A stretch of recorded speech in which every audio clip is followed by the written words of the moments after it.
Jasmine নামের কাউকে নিয়েও মন্তব্য করেছিল। এক কথায় তার পরিবার ছাড়া এই বাড়ির সবাইকে নিয়ে কটূক্তি করেছে সে। আমার বডি শেমিংও করেছে।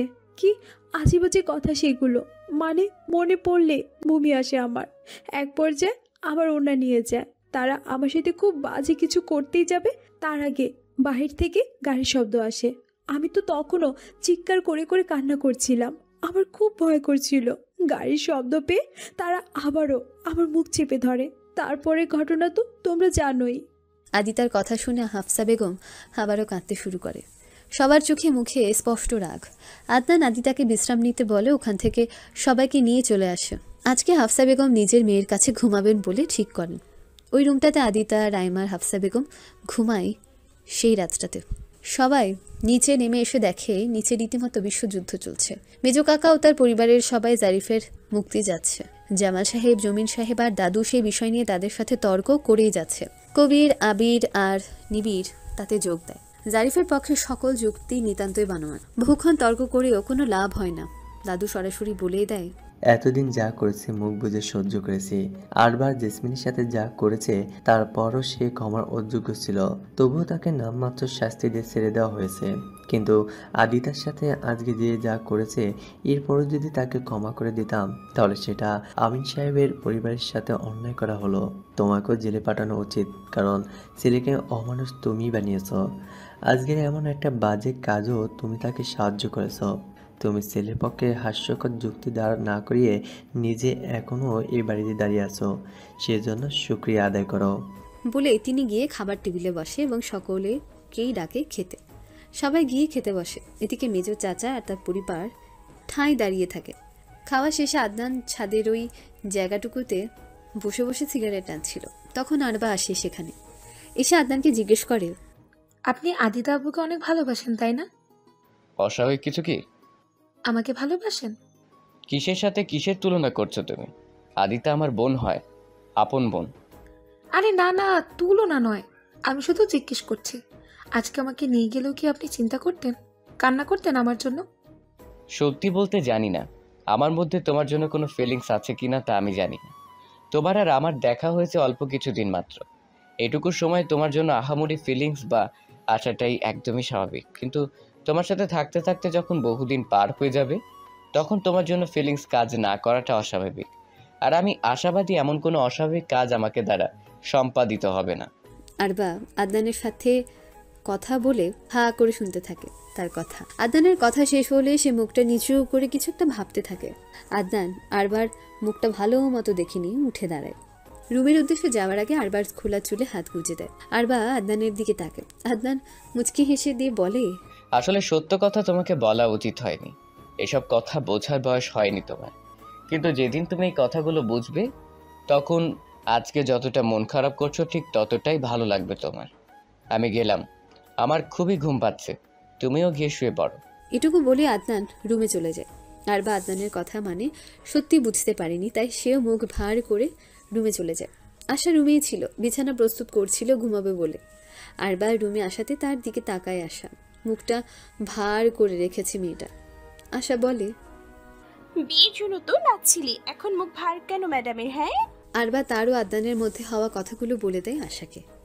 আশা আর আরবার মন খারাপের কারণ জেনে হাসতে থাকে আর হাসতে হাসতে বলে, মন খারাপ করার মতো কিছুই বলেনি আদনান ভাই, বরং মন ভালো করার মতো কথা বলেছে। পাগলি একটা।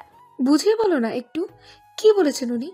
বিয়ের পর তুই ছাড়া অন্য কাউকে সে ভালোবাসতে চায় না, সেটাই বলেছে। এখন অল্প দিনের পরিচয়, তাই অতটা ভালো না বাসলেও ভবিষ্যতে এক বছর তোকেই ভালোবাসতে চান উনি, বুঝেছিস? সত্যি বলছো তুমি? একদম সত্যি। ঘুমা তুই, এখন সকাল সকাল পার্লারে যেতে হবে তো সোনা। আয় ঘুমাবি, আয়। আরবার মন নিমিষেই ভালো হয়ে যায়। গিয়ে আশাকে জড়িয়ে ধরে শুয়ে পড়ে। একটু পর আশাকে আবার জিজ্ঞেস করে, আপা, ধারাপু কোথায় শুয়েছে? আজ তো ওই রুমে তার জায়গা হয়নি। কালকে তো ওর বিয়ে, তাই ধারাও নিজের মায়ের কাছেই শুয়েছে। বিয়ের আগের রাতে মীরা মায়ের কাছেই শুয়ে থাকে। ও, আমার কি কপাল দেখো, আমার মার কাছে আমাকে দেওয়ার মতো কোনো সময় নেই। সে তার নতুন সংসার নিয়ে ব্যস্ত। আশা কি বলবে খুঁজে পায় না, শুধু বোনটার মাথায় হাত বুলিয়ে দিতে থাকে। ঠিক তখনই রুমের লাইট জ্বলে ওঠে। আশা আর আরবা তাকিয়ে দেখে আয়শা বেগম আর সেজো চাচি এসেছে রুমে। এসেই আয়েশা বেগম বলে, কালকে আমার মেয়ের বিয়ে, তাই আমি আমার মেয়ের কাছে শুতে এসেছি। এমন ভাব করছে যেন তার একার মেয়ে, আর বা আমার মেয়ে, আমি শোবো ওর কাছে। তুমি তো শহরে পড়ে থাকো, মেয়েকে তো আমিই লালন পালন করি। এখন আদিক্ষাতে দেখিয়ে মেয়ে বানাতে এসেছো? ওকে আমি কতবার বলেছি আমার সাথে যেতে, কিন্তু বাবাকে ছাড়া সে যাবে না। এটা আমার দোষ? আমি ওকে তোর কাছে পালতে রেখেছি। আসলে তো ও আমারই মেয়ে। তুই ওকে জিজ্ঞেস কর না ও কার কাছে শুতে চাই, দেখবি আমার নামই বলবে। আর বা বলো তো কার কাছে শুবি তুমি? আরবা শব্দ করে কেঁদে দেয়। ফোপাতে ফোপাতে বলে, দুজনের কাছেই। আয়েশা বেগম আর সেজো চাচি হেসে উষ্ণ আলিঙ্গন করে আরবাকে। আশা হাসে শুধু। খাটে 4 জনের জায়গা হবে না দেখে আড়াআড়িভাবে সই তারা। আজকে রাত আরবাকে দারুণ অনুভূতি উপহার দিয়েছে সৃষ্টিকর্তা। দুটো মাকে একসাথে নিয়ে শুয়ে এসে খুশিতে আত্মহারা। তার 2 মা 2 পাশ থেকে তাকে বিভিন্ন পরামর্শ দিচ্ছে, নতুন নতুন অনেক কিছু শিখিয়ে দিচ্ছে যা তার বিবাহ পরবর্তী সময় কাজে লাগবে। আরবাও মনোযোগ দিয়ে সেসব শুনছে, না বুঝলে প্রশ্ন করছে। এমন এক স্মরণীয় রাতের প্রত্যেকটা মুহূর্ত কি উপভোগ করছে। সে যেন ভুলে যাচ্ছে তার আপন মা নয় এই 2 মহিলা, আর বা 3টা মা এখন থেকে। বাকি রইল তাকে জন্মদিনে চলে যাওয়া মহিলার কথা। তাকে আর বা কোনোদিন মা বলে মানেনি এবং কখনো কোনো দিনও মানবে না। হাফসা বেগমও অনেক ভালো, তাকে নিয়ে আরবার 3টা মা। হাফসা বেগম আজকে সকালবেলায়ও আরবার মাথায় তেল দিয়ে দিয়েছিল। আর আদনানের স্বভাবের সম্পর্কে আরবাকে বলেছিল, আরবার পছন্দ অপছন্দ সম্পর্কে জানছিল। বিয়ের পর যেন মন দিয়ে পড়াশোনা করে সেগুলো বলছিল। এত কিছুর মাঝে একটাবারের জন্য জিজ্ঞেস করেনি আরবা কাজ পারি কিনা। আরবা যখন সেধে বলল হাফসা বেগমকে বিয়ের পর কাজে সাহায্য করবে, তখন হাফসা বেগম বলেছিল, আদিতাও কাজ করতো, কিন্তু পড়াশোনা বাদ দিয়ে নয়। তুমিও পড়াশোনার ফাঁকে ফাঁকে টুকটাক সাহায্য করিও, আর আমার কথা শুনে চলিও, তবেই হবে। আর আদনানের খেয়াল রাখিও। আমাদের বাসায় কাজের লোক আছে, তোমাকে তেমন কাজ করতে হবে না। এত মা থাকতে ওই এক মহিলার কথা আরবা আর মনে করতে চায় না, কখনোই না। দীর্ঘ রজনীর বেশিরভাগ সময় কেটেছে নির্ঘুমে। ভোর 5টার দিকে বিশাল ডুপ্লেক্স বাড়িটার 3টা কক্ষে অ্যালার্ম বেজে ওঠে। ঘুম ভেঙে যায় 4 জন মায়ের। কত কাজ আছে তাদের ঘরের লক্ষ্মীগুলো অন্য ঘর আলো করতে যাবে আজ। তাদেরকে আর ঘুমালে চলবে? সবাই উঠে নিজেদের মেয়েদেরকেও উঠায়। 6:30 পার্লারের বুকিং। দেরি করে গেলে ফিরতেও দেরি হবে, তাই আর ঘুমোতে দিলে চলবে? ধারা আর আরবাকে ডাকার সাথে সাথে উঠে পড়ে। ফ্রেশ হতে যেতে নিলে একেবারে স্নান সেরে আসতে বলা হয় তাদের। হাফসা বেগম বসে ঘুমন্ত মেয়ের দিকে তাকিয়ে আছে। গত কয়েকদিন অনুষ্ঠানে, শপিং ইত্যাদি অনেক ধকল গিয়েছে মেয়েটার উপর দিকে। আর কালকে রাতের ঘটনায় মেয়েটা নিশ্চয় অনেক ক্লান্ত। ঘুম ভাঙাতে ইচ্ছে করে না তার মেয়ের, কিন্তু কিছু করার নেই তার। বাধ্য হয়ে মেয়ের ঘুম ভাঙান তিনি। আদিতা মায়ের ডাক শুনে সাথে সাথে উঠে বসে। এমনি সময় আদিতা নানান বাহানা করে ঘুম থেকে না ওঠার জন্য, কিন্তু বিয়ের হাওয়া গায়ে লাগতেই মেয়েটা বুঝি বড় হয়ে গেল। ডাকা মাত্রই উঠে বসলো সে। আদিতা মায়ের দিকে তাকিয়ে বলে, কাল সারা রাত আমি ঠিকমতো ঘুমাতে পারিনি মা, কেমন যেন লাগছিল আমার। বিয়েটা না করলে হয় না মা? হাফসা বেগম মেয়ে মাথায় হাত বুলিয়ে দিতে দিতে বলে, না, হয় না। বিয়ের আগে মেয়েদের অমন একটু করে, তাই বলে কি বিয়ে না করে থাকা যাবে? আদিতা কিছু বলে না। তার মা সে কী করে বলবে যে তার বিয়ে নিয়ে ভয় করছে না? তার মনে কবিরের কথাটুকু দারুণ ঝড় তুলেছে। সে কাউকে ভালোবাসে, বিবাদে সে বন্দিয়ে গেছে একজনের প্রণয়ে। এ যে এক ভয়ঙ্কর অসুখ। তার চেয়েও ভয়ঙ্কর তার বিবাহ পরবর্তী পরিস্থিতি হতে পারে। নিজের চোখের সামনে ভালোবাসার মানুষটা ঘুরে বেড়াবে, কিন্তু তাকে সংসার করতে হবে অন্য কারোর সাথে। আদিত্য উঠে শাওয়ার নিতে চলে যায়। রাইমা আর বা ধারা আর আদিতা মিলে পার্লারে যায়। মিতু আর মিনারও যাওয়ার কথা ছিল, কিন্তু গতরাতের ঘটনার পর তারা যাবে না বলে জানিয়ে দিয়েছে। পার্লারে গিয়ে ধারা আর আরবা শুধু গল্প করছে। যারা সাদা ছিল তারা বিরক্ত হয়ে বারবার কথা বলতে মানা করছিল, কিন্তু আরবা আর ধারা যেন তা শুনছিলই না, কানেই নিচ্ছিল না। রাইমাও পার্টি মেকআপ নিচ্ছে, কিন্তু তারও যে মন ভালো নেই। সেদিন রাতের পর মানুষটাকে এতবার ফোনে ট্রাই করলো, কিন্তু মানুষটা একটা ফোনও ধরেনি। রাইমা আদিতা ধারার বিয়ের আনন্দ নষ্ট করতে চায় না বলেই নিজেকে স্থির রাখার চেষ্টা করছে, কিন্তু তার বুকের মধ্যে যে ঝড় চলছে। আদিতা নিজেও স্মৃতিচারণে ব্যস্ত, তাই তাকে সাজাতে বেশ সুবিধাই হচ্ছে। 1 ঘন্টার মাথায় আদিতা ফোনে আবিরের ফোন আসে। আদিতা ভ্রু কুঞ্চিত হয়ে আসে। লোকটা এ সময় ফোন দিল কেন? আদিতা ফোন ধরে। কি করছো তুমি? আদিতার খারাপ লাগে, বলতে ইচ্ছা করে পার্লারে তো মানুষ নাচতে আসে, আমিও নাচছি, কিন্তু নিজের বাসনাকে অন্তরে মাটি চাপা দিয়ে কর্কশ গলায় বলে, পার্লারের মানুষ যা করে আমিও তাই করেছি। একটা কথা ছিল, তুমি প্লিজ একটু ম্যানেজ করো যাতে আমাকে পার্লারে ঢুকতে দেয়। কেন? প্লিজ আদিতা, এটা খুবই জরুরি। 9টার পর 3 জন বাড়িতে ফেরে। পার্লারে কাজ থাকায় দ্রুতই এসে পড়েছে তারা। সার্ভিসিংও বেশ ভালোই ছিল পার্লারটার, তাই বেশি সময় লাগেনি সাজতে। 11টা পর্যন্ত নানা আত্মীয় স্বজনেরা এসে এসে দেখতে থাকে নতুন বউকে, গিফট দেয় বউদের হাতে, ছবি তোলে, আরো কত কি। বাড়ির ড্রয়িং রুমে সবকিছুর আয়োজন করা হয়েছে। খাওয়ানো হবে বাড়ি থেকে হেঁটেই যাওয়া যায় এমন দূরত্বে তাদের একটা মাঠে। সেখানে প্যান্ডেল করা হয়েছে। নিবিড় নিজের রুমেই ছিল। এই বিয়ের আনন্দ, ফুর্তি, সাজসজ্জা, নাচ গান কিছুই তার সহ্য হচ্ছে না। তার নিজেকে এক প্রকার গৃহবন্দী করে রেখেছে সে। হৃদয় রক্তক্ষরণ কিছুতেই থামাতে পারছে না সে। এর মধ্যে নিচ থেকে তার ডাক পড়ে। সে এক প্রকার বাধ্য হয়েই নিচে যায়। নিচে গিয়ে ড্রয়িং রুমের সেজেগুজে পুতুলের ন্যায় বসে থাকা অপরূপা কন্যাকে দেখে তার হৃদয় ছ্যাদ করে ওঠে। মেয়েটার ঠোঁটের কোণে বিনয়ের হাসি। কি আশ্চর্য রকমের সুন্দর লাগছে আদিতাকে। নিবিড় যেন নিজের মরণ দেখতে পাচ্ছে আদিতার মাঝে। কিন্তু যখনই মনে পড়ে আদিতা তার জন্য বউ সাজেনি, অন্তরে ব্যথা শুরু হয় নিবিড়ের। তাকে যে নিচে কাজে ডাকা হয়েছে সেটা সে ভুলে গিয়ে পুনরায় তার রুমের দিকে রওনা দেয়। 11টার দিকে কাজী সাহেব আসেন। আজকে ইসলামিকভাবেও রেজিস্ট্রেশনের মাধ্যমেই বিয়ে হবে।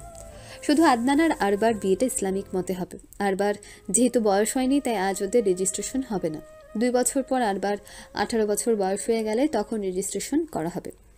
প্রথমে কবির আর ধারার বিয়েটা হয়েছে।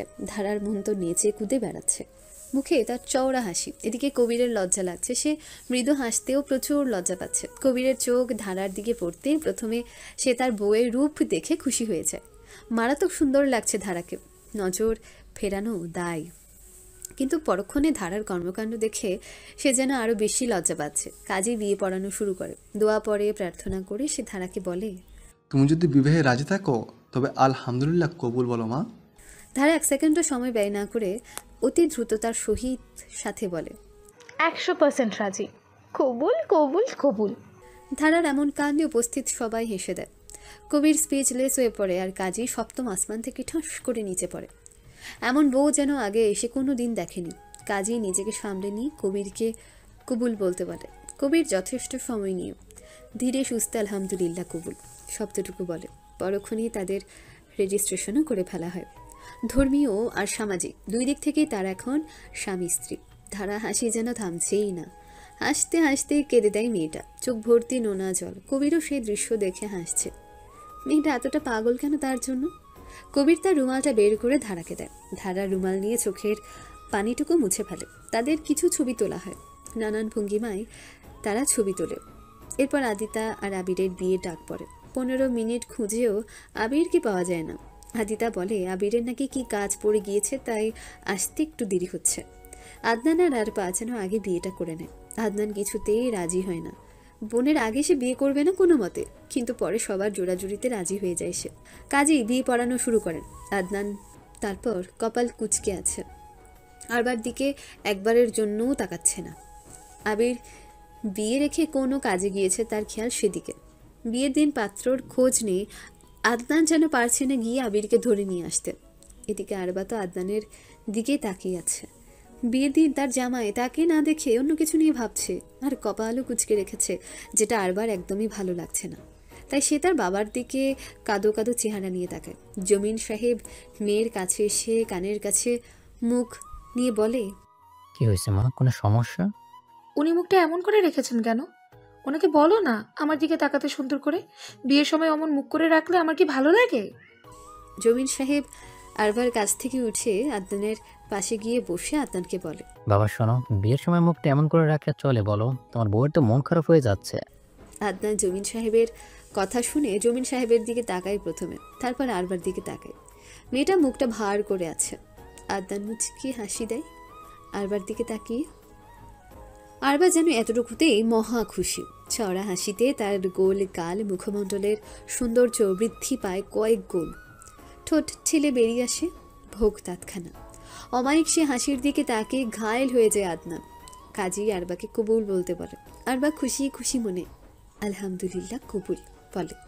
আরবাকে আর কিছু জিজ্ঞেস না করে কাজী আদনানকে কবুল বলতে বললেই আরবা চেঁচিয়ে বলে ওঠে, বাবা, আমি 3বার কবুল বলেই বিয়ে করব। এই কাজে কিচ্ছু জানে না, বিয়েতে 3বার কবুল বলতে হয় তাও জানে না। এমন পচা কাজে এনেছো কেন? একবার বললেও হয় মা। কিন্তু আমি 3বার বলবো। কাকা, বাবা বলো এই কাজীকে।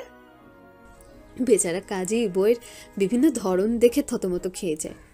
করুণ কণ্ঠে বলে, ভুল হয়েছে আমার মা, মাফ করে দাও আমাকে, এই ভুল আর জীবনে হবে না। বলে কাজী আরো 2বার আরবাকে কবুল বলতে বলে। আরবাও দারুণ উৎসাহের সাথে বলে। এদিকে আদনান আরবার কাণ্ড দেখে হাসছে প্রচুর, মেয়েটা পারেও বটে।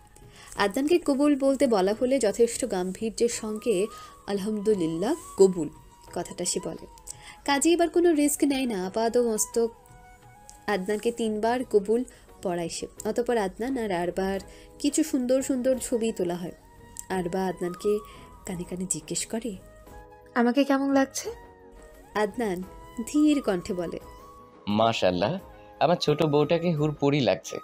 আদনানের কথা শুনে আরবা আবার হেসে ওঠে। মুখ চেপে ধরে হালকা শব্দ করে হাসে আরবা, আর সেই হাসির সৌন্দর্য উপভোগ করে আদনান। এইবার আদিতা আর আবিরের পালা। কিন্তু আবির কোথায়? সারা বাড়ির চারপাশ তন্ন তন্ন করে খোঁজা হয় আবিরকে, কিন্তু আবির কোথায়? আবিরের তো দেখা মেলে না। বাংলাদেশের অন্যতম সুন্দর শহর হচ্ছে রাজশাহী। প্রাকৃতিক সৌন্দর্যের অভাব থাকলেও শহরটি বেশ উন্নত, শহরের কাঠামো নজর কাড়া। অন্যদিকে সিলেট বাংলাদেশের প্রাকৃতিক সৌন্দর্য ও ট্যুরিস্ট স্পট হিসেবে বিশেষ সুনামধন্য। সিলেটের পাহাড়, চা বাগান, ঝর্ণার অপার সৌন্দর্য যেন সবার মন মাতাতে সক্ষম। রাজশাহী থেকে সিলেট যেতে প্রায় 11 ঘন্টা লাগে। রাজশাহী বাস স্ট্যান্ড থেকে রাজশাহী টু সিলেটের একটা এসি বাসে বসে আছে রাইমা। আশেপাশে তার কেউ নেই। যেই লোকটার হাত ধরে সে পার্লার থেকে এখানে এসেছে, সেই লোকটা তাকে বসিয়ে রেখে কোথায় যেন গিয়েছে। রাইমার ভয় আর আত্মগ্লানি সময়ের সাথে পাল্লা দিয়ে বাড়ছে। লোকটা আসলেই তার অচিন পুরুষ, যথেষ্ট প্রমাণ দিয়েছে লোকটা। কিন্তু এখন তাকে একা রেখে কোথায় গেল সে? রাইমার ভুলের শাস্তি দিতে একা ফেলে চলে গেল না তো? আর আদনান ভাই, আঙ্কেল আন্টি যদি জানে এতদিন যাকে তারা মেয়ে বোনের মতন স্নেহ দিয়ে লালন করেছে, সে মেয়েটাই তাদের পায়ে কুড়াল মেরেছে। বিয়ের দিন পাত্র পালিয়েছে, তাও পাত্রের বেস্ট ফ্রেন্ডের সাথে। এর যে জঘন্য কিছু কি হতে পারে দুনিয়ায়? আদিতা অমনভাবে না বললে রাইমা মরে যেত, তবুও আবিরের সাথে পালাতো না। রাইমার শুধু এই পরিবারের কথা মনে পড়ছে। লোকগুলো যখন জানবে সবটা, নিশ্চয়ই রাইমাকে অসম্ভব ঘৃণা করা শুরু করবে। কি করা উচিত রাইমার এই মুহূর্তে? আবিরের হাত ধরে সিলেট পাড়ি জমানো, নাকি ওই পরিবারের জন্য নিজের ভালোবাসাকে বিসর্জন দেওয়া? কোনো স্বার্থ ছাড়া দীর্ঘ 3টা বছর লোকগুলো তাকে থাকতে দিয়েছে, সমস্ত খরচ চালিয়েছে। এর প্রতিদান স্বরূপ রাইমা কিনা কৃতঘ্নের মতন কাজ করেছে। রাইমা জানলা দিয়ে বাইরে তাকিয়ে কথাগুলো ভাবছিল। পাশে কার উপস্থিতি টের পেয়ে সেদিকে তাকিয়ে দেখে আবির এসেছে, হাতে খাবারের প্যাকেট। আবির রাইমার পাশে বসে রাইমার চোখে চোখ রাখে, তারপর মুচকি হেসে জিজ্ঞেস করে, কি হয়েছে, কাঁদছো কেন? আমার না কেমন যেন লাগছে। আমি যাব না আপনার সাথে। আপনি আদিতাকে বিয়ে করেননি। আদনান ভাইকে আমি মুখ দেখাতে পারবো না কোনোদিন। আপনার সাথে পালিয়ে গেলে লোকটা আর আমার পরিবার অনেক করেছে আমার জন্য। আমি তাদের সাথে বিশ্বাসঘাতকের মতো কাজ করতে পারবো না। কিন্তু তুমি তো তাদের উপকার করেছো। কিভাবে? যতদূর দেখে বুঝলাম আদিতা হলো আদনানের কলিজার টুকরা। আদিতা বিষয়ে সে খুবই সেন্সিটিভ, তাই না? হ্যাঁ। এখন তার বোনটা যদি বিয়ের পর সুখী না হয়, তার স্বামী যদি তাকে ভালোবাসতে না পারে, তাহলে আদিতার জীবনটা দুর্বিষহ হয়ে উঠবে। স্বামীর সঙ্গ ছাড়া একটা মেয়ের বিয়ের পর সার্ভাইভ করতে কষ্ট হয়। আমি কখনো আদিতাকে ভালোবাসতে পারতাম না, ওকে ওর প্রাপ্য জিনিসগুলো দিতে পারতাম না। আবার মনে হয় তুমি আছো, আর এদিকে তোমাকে চোখের সামনে দেখে ওর সাথে আমি কিছুতেই সংসার করতে পারতাম না, যার ফলে আমি, তুমি আর আদিতা কেউই সুখী হতে পারতাম না। আদনানও বোনের অবস্থা দেখে ঠিক থাকতে পারতো না। আরও একজন আছে, আমি আদিতাকে বিয়ে করলে সেও খুব কষ্ট পেত। সব মিলিয়ে তুমি আমি পালিয়ে গিয়ে সব কিছু ইজি করে দিচ্ছি। কিন্তু আদিতার তো আজ আর বিয়ে হবে না। তবে একটা মেয়ের বিয়ের দিন বিয়ে ভেঙে যাওয়া খুবই খারাপ। পরবর্তীতেও বিয়ে হতে সমস্যা হতে পারে। আরে না, বিয়ে কেন হবে না? আজই হবে। আদিতার বিয়ে তার যোগ্য পাত্রের সাথেই হবে, যে আদিতাকে অনেক ভালো রাখবে। কে সে? আয়মান আহমেদ নিবিড়, চেনো তাকে? নিবিড় স্যার? হুম। নিবিড় স্যার মরে গেলেও আদিতাকে বিয়ে করবে না, আর আদিতাও তাকে বিয়ে করতে রাজি হবে না। আদিতা রাজি হবে কিনা আমি জানি না, তবে আজ নিবিড়ের সাথেই তার বিয়ে হবে। আর নিবিড় তো নাচতে নাচতে আদিতাকে বিয়ে করবে। ইম্পসিবল। বাজি ধরবে? আমি হেরে গেলে তুমি যা চাইবে তাই দেবো, আর তুমি হেরে গেলে আমি যা চাইবো তাই দিতে হবে। আচ্ছা ঠিক আছে, ডিল। আপনি গো হারবেন। সেটা তো সময়ই বলবে। তাদের কথা শেষ হতেই গাড়ি চলতে শুরু করে। রাজশাহী ছেড়ে বহু দূরে যাচ্ছে তারা। রায়মার চিত্ত শঙ্কিত, কত শত কাহিনী শুনেছে পালিয়ে গিয়ে গুম করে দেওয়ার। রায়মার সাথেও যদি তেমন কিছু হয়। আবির পলিথিন থেকে খাবারের প্যাকেট বের করে রায়মার হাতে দেয়, আর একটা ওয়ান টাইম চামচ নেয়। বান্ধবীর বিয়ের খাবার খাওয়াতে পারছি না বলে সরি, আপাতত এটা দিয়ে কাজ চালিয়ে নাও। রায়মা মাথা দুলিয়ে খেতে শুরু করে। এ কদিনে এসে ভালো মতো খেতে পারেনি, পেটে প্রচুর ক্ষুধা তার। আবির বিরিয়ানি নিয়ে এসেছে, আবির খাচ্ছে। রায়মাও খেতে খেতে, আমরা কয়দিনের জন্য যাচ্ছি সিলেট? মেবি 1 মাস, তার বেশিও হতে পারে। এতদিন? মানুষ পালারে 2-3 বছর পরিবার থেকে দূরে থাকে, কিন্তু আমরা শুধু 1 মাস থাকবো, তাও বলছো এতদিন? আমরা করব কি ওখানে গিয়ে? চলবো কিভাবে? আপনি টাকা পাবেন কই? আমার কাছে গয়না গাড়ি কিচ্ছু নেই। তোমার কি আমাকে ফকির মনে হয়? আমি এইমাত্র কিছু টাকা উঠিয়ে আসলাম, লাগলে আবার উঠাবো। তোমার গয়নার কোনো প্রয়োজন হবে না আমার, বরং বাড়ি গিয়ে আমি তোমাকে গয়না কিনে দেবো। আর আমরা এখান দিয়ে গিয়ে প্রথমে বিয়ে করব, তারপর 1 মাস ব্যাপী হানিমুন করব, তারপর বাড়ি ফিরবো। তারা আমাকে মেনে নেবে? না মানার কি আছে? আপনাদের বাড়ির সবাই কি সুন্দর। 2 ছেলের জন্য বউ ঠিক করেছিল স্ট্যান্ডার্ড আর সুন্দর দেখে, কিন্তু 2 দিক দিয়েই আমি শূন্য। তোমার কি এই কথাগুলো না বললে খাবার হজম হয় না? চিন্তা ভাবনা বাদ দিয়ে আগামী 1 মাস কিভাবে উপভোগ করবে তা নিয়ে ভাবো, আর আমাকে এনজয় করতে দাও সময়টা। ও দাঁড়াও, একটা কাজ করা বাকি আছে। আবির খাবার চিবোতে চিবোতে পকেট থেকে ফোনটা বের করে একটা নাম্বার ডায়াল করে, তারপর কল লাগিয়ে কানে ধরে। নিবিড় নিচ থেকে এসে 2 প্যাকেট সিগারেট শেষ করে ফেলে। তার কাছে আর সিগারেট নেই। বাড়ি থেকে বের হওয়া বারণ তার। আশা আর আয়েশা বেগম চোখে চোখেও রাখছে তাকে। এদিকে আদিতার বিয়ে হয়ে যাবে আজ। তার এতদিনের প্রার্থনা সব বিফলে গেল। বেশি কিছু তো চাইনি সে, শুধু আদিতার সাথে আজীবন থাকতে চেয়েছিল। এই সামান্য প্রার্থনাটুকু শুনল না সৃষ্টিকর্তা? এতটা অধম নিবিড়, এত মানসিক অশান্তি সহ্য করতে পারছিল না নিবিড়। আদিতা মুখটা চোখের সামনে ভেসে উঠছিল বারবার। চিৎকার করে কান্না করতে ইচ্ছে করছে তার, কিন্তু পারছে না সে। মাত্রাতিরিক্ত কষ্ট তার, চোখের পানিও যেন শুষে নিয়েছে। বিছানায় গা এলিয়ে দেয় সে।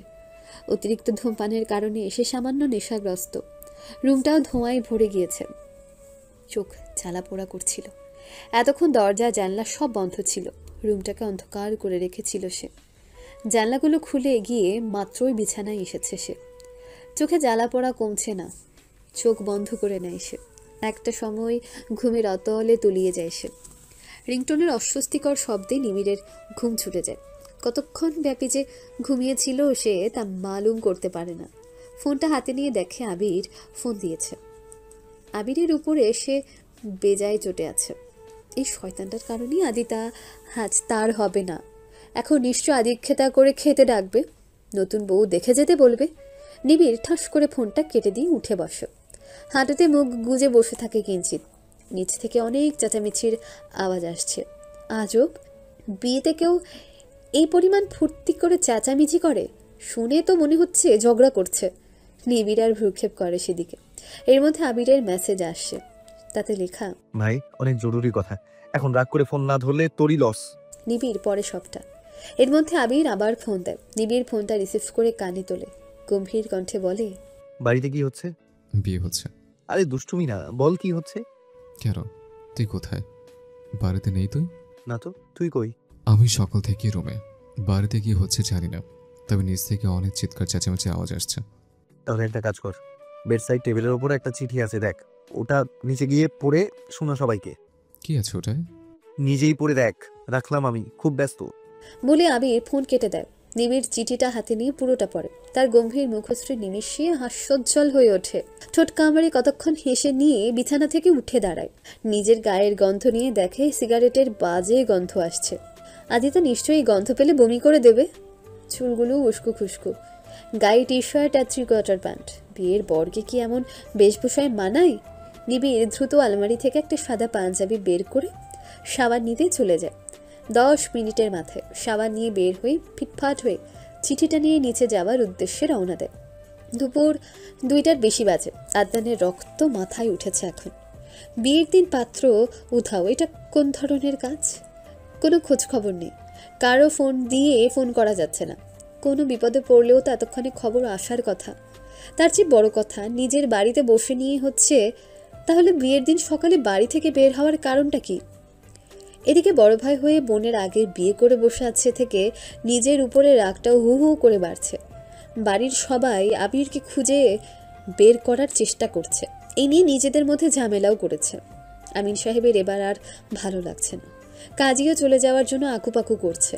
সব মিলিয়ে বিচ্ছিরি এক পরিবেশ। আদনান বোনের দিকে দৃষ্টি নিক্ষেপ করে। ভারী সাজসজ্জায় আবৃত তার বোনকে অনেক সুন্দর দেখাচ্ছে। মুখটা বেশ শান্ত তার। পেটে হাত গুজে বসে আছে, নিশ্চয়ই খিদে পেয়েছে।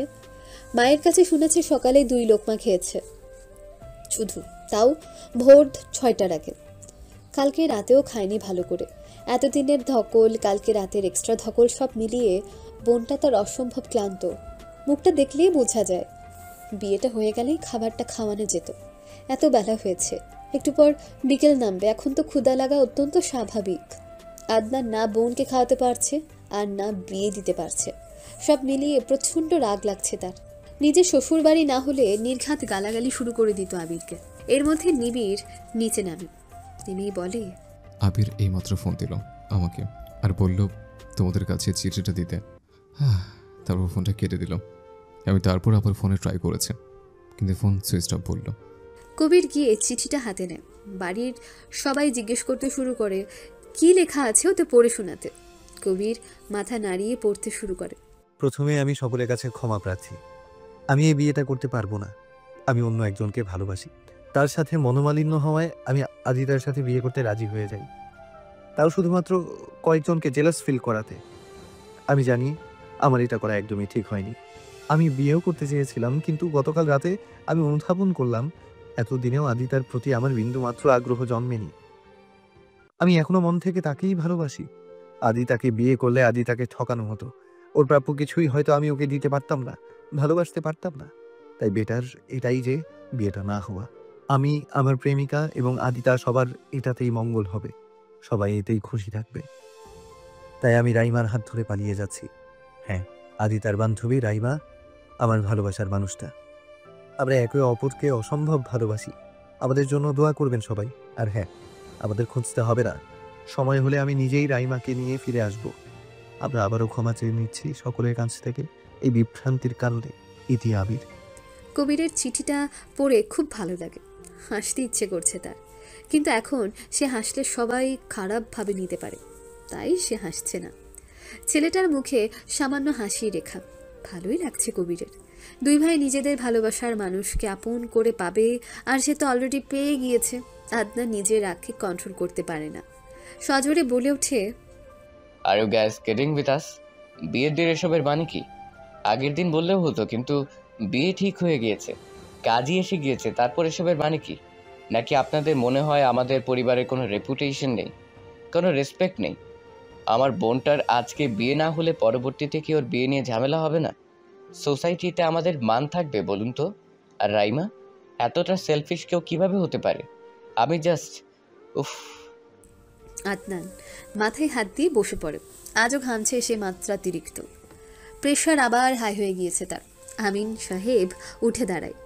আমি জানি না কি বলা উচিত এখন আমার। আমাদের মান ইজ্জত আজকের পর আর কিছুই থাকবে না। আপনাদের সম্পূর্ণভাবে দোষ দিতে পারি না। ছেলে মেয়ে বড় হয়ে গেলে তারা কি করছে সে খোঁজ খবর রাখা অসম্ভব প্রায়। তারপর আবার যুগ পাল্টেছে, আমাদের সাথে তাদের ভাবমূর্তি মেলে না, তারা আপডেটেড। আপনি ঠিকই বলেছেন। আজকের ঘটনার জন্য আমরা সত্যিই লজ্জিত। আবির যে এমন কিছু একটা করবে তা আমি কল্পনাও করিনি। আমাদের কাছে ক্ষমা চাওয়ার কোনো ভাষাই খুঁজে পাচ্ছি না আমি। বাবা শোনো, আমরা তো একটা কাজ করতে পারি। নিবিড়ের সাথে আদিতার বিয়েটা দিতে পারি, তাহলে আর বদনাম হওয়ার কোনো চান্সই থাকবে না। আপনাদের ছোট ভাইটিরও যদি আবিরের মতো কোনো প্রেমিকা থেকে থাকে, তখন আমাদের কি আবার রিস্ক নেওয়া উচিত হবে? এমনটা হবে না, আপনি প্লিজ শান্ত হন। নিবিড়ের অনুমতি নিয়েই আমরা সবটা ঠিক করব। কোনো প্রকার প্রেশারাইজড করা হবে না তাকে। আঙ্কেল, আপনি যদি রাজি থাকেন তো।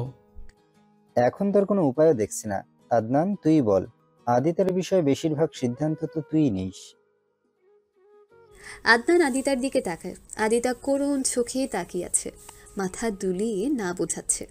আদনান চোখ ফিরিয়ে নিবিড়ের দিকে তাকায়। নিবিড় এই মুহূর্তে সিঁড়ির রেলিংয়ের সাথে হেলান দিয়ে ঠোঁট কামড়ে হাসছে নিজের দিকে তাকিয়ে। আদনান বোঝে না কোন সিদ্ধান্ত নেবে সে। দীর্ঘশ্বাস ছেড়ে এসে বলে, আমি নিবিড়ের সাথে আলাদাভাবে কথা বলতে চাই। দোতলায় এক কর্নারে একটা বারান্দার মতন আছে, উপরে উন্মুক্ত আকাশ। মূলত বাড়ির সামনের কিছু অংশে ছাউনি দেওয়া ছাদের উপরটাই এই উন্মুক্ত বারান্দা। বারান্দার টব লাগানো কয়েক প্রকারের ফল গাছ। আদনান আর নিবিড় সে বারান্দাতেই দাঁড়িয়ে আছে। আদিতাকে বিয়ে করতে রাজি তুমি? জি রাজি। আসলে রাজি নাকি চাপে পড়ে? আসলে রাজি। কোন গার্লফ্রেন্ড আছে? না। আমার বয়স যখন 11 বছর তখন আদিতাই পৃথিবীতে আসে, আমার বাঁচার কারণ হয়ে দাঁড়ায়। ওকে জন্ম দিয়ে মা প্রচণ্ড অসুস্থ হয়ে পড়ে। আদিতাকে দেখার মতো তখন কেউ ছিল না। বাবারও অফিস যেতে হতো, অতটা সময় দিতে পারতো না চাইলেও। আমি নিজ হাতে ওকে পালতাম তখন। ওর যাবতীয় কাজ, ফিটিং বাদে সব আমি করতাম। দীর্ঘ 5 বছর ওকে মায়ের মতো স্নেহ দিয়ে মানুষ করেছি আমি। আমার মা তারপর সুস্থ হয়েছে। আমার মায়ের সমস্যা ছিল, যার কারণে তার দ্বিতীয়বার কনসিভ করতে মানা করেছিল ডাক্তার। আমার একটা বোন লাগবে, যেদের কাছে কোলাতে না পেরে আদিতাকে পৃথিবীতে আনে তারা। আমার দোয়ার ফল আদিতা। বলে বোঝাতে পারবো না ও আমার জন্য কি। এখন পর্যন্ত কেন্দ্রিক সব সিদ্ধান্ত আমি নিই। কলিজাও আমার। সেই কলিজাকে তোমার হাতে তুলে দিয়ে আমি কি নিশ্চিন্ত থাকতে পারবো? ভালো রাখবি তো তুমি ওকে? কোনো দ্বিধা থাকলে এক্ষুনি বলে দাও। আমি আমার বোনটাকে নিজের কাছে রেখে দেব। কোনো আপত্তি নেই আমার। ধারাকে যেদিন দেখতে গিয়েছিলে তোমরা, সেদিন ওকে ফেলে দিয়েছিলে তুমি। 3 দিন ও কোমরের ব্যথায় লড়তে চড়তে পারে। ওটা এখন আমার হৃদয়ে দাগ হয়ে আছে। কথা বলতে বলতে আদনান কেঁদে দেয়। নিবিড়ও বুঝতে পারে আদিতা আদনানের জন্য কতটা স্পেশাল। নিবিড় আদনানকে বলে, আমি গতকালকে বুঝতে পেরেছি আপনি ঠিক কতটা পসেসিভ ওকে নিয়ে। আমার ওদিনের ভুলটাকে মাফ করে দেন আপনি। আমি আর কখনো আদিতাকে কষ্ট দিব না। আপনার থেকেও ভালো রাখার চেষ্টা করবো ওকে। আমার কোনো ভুল আপনার চোখে পড়লে আমাকে অবগত করবেন প্লিজ। আমি আমার সর্বোচ্চ চেষ্টা করবো ওকে সুখে রাখার। Trust me, I will make her happy ইনশাআল্লাহ।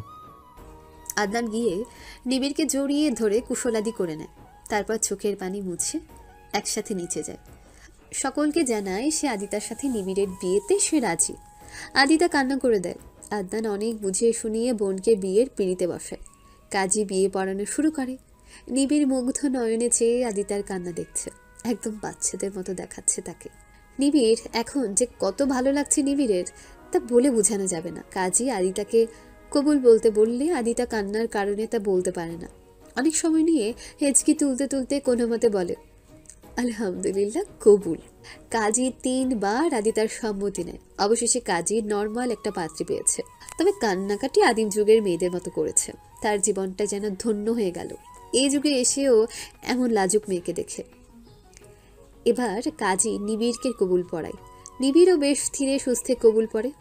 বিয়ের বন্ধনে আবদ্ধ হয়ে যায় নিবিড় আদিতা। কিন্তু তাদের রেজিস্ট্রেশন আজ না করে কালকে করা হবে, কারণ উকিল যে কাগজপত্র নিয়ে এসেছে তাতে আবিরের নাম লেখা। এবার বেশ কয়েকটা ছবি তোলা হয় নিবিড় আদিতার। নিবিড়ের হাস্যোজ্জ্বল মুখ আর আদিতার কান্না কান্না মুখ। ছবিগুলো মারাত্মক কিউট এসেছে। নিবিড়ের কাছে বেশ ভালো লাগে। এরপর সবকিছু ঠিক হলে না হয় তার কোকিল পাখিকে আরেকদিন বউ সাজিয়ে সুন্দর সুন্দর ছবি তুলে নেবে। এতক্ষণের ঝুট ঝামেলার পর সবাই খেতে বসে। আত্মীয় স্বজনদের মধ্যে অনেকে আগে খেয়ে নিয়েছে, বাকিরা এখন খাচ্ছে। আদনান, কবির, নিবিড় সবাই প্যানেলে বসে খাচ্ছে। পাত্রীদের খাবার ব্যবস্থা বাসার মধ্যেই করা হয়েছে। রাত 11টার আগেই সিলেট এসে পৌঁছে গিয়েছে আবির আর রাইমা। পৌঁছে তারা আগে কাজী সাহেবের অফিসে গিয়ে বিয়েটা সেরে নিয়েছে। আবিরের কিছু বন্ধুর মাধ্যমে সবকিছু আগে ঠিক করে রেখেছিল। বিয়েটা পড়া শেষে তার কাজী অফিসের সামনে বসে কিছু ছবি তুলে নেয়। রাইমা পার্লার থেকে সেজেগুজে এসেছিল, গায়েও বেশ সুন্দর পোশাক। আবিরও পাঞ্জাবি পরে আছে। ছবি তুলে আবিরের বন্ধুরা ট্রিট চায়। আবির তাদের ট্রিট দিতে একটা রেস্টুরেন্টে নিয়েছে। তারপর খাওয়া দাওয়া শেষ করে একটা হোটেলে ওঠে। রাত 11টা বাজে। কবিরের রুমটা নানান ধরনের ফুল দিয়ে সুসজ্জিত। মিষ্টি কালারের কাতানের শাড়ি পরে বসে আছে নববধূ ধারা। তার সর্বাঙ্গে কি লাজ বিরাজমান! না, লাজ তো উপলব্ধি করছে না সে। সে মুঠো মুঠো ভালো লাগা, ভালোবাসা উপলব্ধি করছে। কবিরকে সে চেনে খুব বেশি সময় ধরে না, কিন্তু এর মধ্যে লোকটা ধারাকে করুণভাবে ফেলে দিয়েছে তার প্রেমে। উত্তেজনে টইটুম্বর তার ক্ষীণ দেহটা। ধারার হাতে একটা কাঠের বাক্স, সেটার মধ্যে একটা ঘড়ি। সোনালি চেনের ঘড়িটা ধারার খুবই প্রিয়। ঘড়িটাতে ছোট করে রোল্যাক্স লেখা, কিন্তু এটা আসলে রোল্যাক্সের ঘড়ি না, ডুপ্লিকেট প্রোডাক্ট। কিন্তু তাতে কি দাম দিয়ে বা ব্র্যান্ড দিয়ে কি উপহার পরিমাপ করা যায়? না, ভালোবাসা আর আন্তরিকতাটাই বড়। বহু আগে বাবার সাথে মার্কেটে গিয়ে ঘড়িটা কিনেছিল সে। বাবা সরকারি চাকরি, সময় দিতে পারত না বলে ভীষণ মন খারাপ করেছিল ধারা। একমাত্র মেয়ে রাগ ভাঙাতে মার্কেটে নিয়ে গিয়েছিল। অনেক কেনাকাটা আর খাওয়া দাওয়া করেছিল ধারা সেদিন। এই ঘড়িটাও সেদিন কিনেছিল সে। ধারার বাবা ঘড়ি পরেন না, হাতে ঘামাচি হয় ঘড়ি পরলে। তবুও ধারার পছন্দ হওয়ায় জেন্টস ঘড়িটা মেয়ে কিনে দিয়ে বলেছিল বিয়ের পর স্বামীকে উপহার দিতে। ছোট থেকে বিয়ে নিয়ে ধারার ফ্যান্টাসি কাজ করত। বাবার বলা ওই সামান্য কথাটুকুতেই তার অষ্টাদশী মনে প্রভাব ফেলে। ধারা সেদিনই ঠিক করে রেখেছিল তার পছন্দের ঘড়িটা তার পছন্দের পুরুষকেই দেবে। এত বছর সে যত্নে আগলে রেখেছে এটাকে। ওল্ড মডেল, তবে বেশ রয়্যাল ডিজাইন। ধারা খুঁটিয়ে খুঁটিয়ে ঘড়িটাই দেখছিল আর স্বপ্নে সাজাচ্ছিল তার নাক বোঝা স্বামীটার হাতে ঘড়িটা কেমন দেখাবে। দরজা লাগানোর শব্দে ধারার হাসি চওড়া হয়। চোখ তুলে তাকায় দরজার দিকে। কবির এসেছে। ধারা কাঠের বক্সটা বালিশের নিচে রেখে দেয়। বিছানা থেকে নেমে দাঁড়িয়ে কবিরকে সালাম করে। কবির সালামের জবাব দিয়ে বিছানায় এসে বসে। ধারাও তার পাশে বসে গোল গোল চোখে তাকায় কবিরের দিকে। মানুষ বলে বিয়ের সময় নাকি মেয়েদের রূপ কয়েক গুণ বেড়ে যায়, খুবই মাধুর্যপূর্ণ দেখায় তাদের। আচ্ছা, বিয়ের সময় ওই লোকগুলো ছেলেদের চেহারার দিকে তাকিয়ে দেখে না তাদের কত সুন্দর লাগছে, কতটা পরিবর্তন আসে চেহারায়, কত সুদর্শন হয়ে ওঠে তারা? লোকগুলো শুধু বউয়ের দিকেই তাকায়। তার যদি একবার বরটাকে দেখতো তবে বলতো, মাশাল্লাহ, বর বউ দুটোকেই সুন্দর লাগছে। বিয়ে উপলক্ষে চেহারায় অন্যরকম সৌন্দর্য পরিলক্ষিত হচ্ছে। সবই মহান আল্লাহর কুদরত। কিন্তু তারা এটা না বলে নববধূ রূপ নিয়েই পড়ে থাকে। কি দেখা শেষ হয়েছে আমাকে? আপনাকে সারা জীবন দেখলেও আমার দেখা শেষ হবে না। মালুমই হয় না কতক্ষণ তাকিয়েছিলাম। এই ডায়লগগুলো ছেলেরা দেয় মেবি। ডায়লগ মনে হলো বুঝি? এগুলো তো আমার মনের কথা। আচ্ছা, আমার উপহার দিন। স্বামী নাকি বাসর রাতে স্ত্রীকে উপহার দেয়।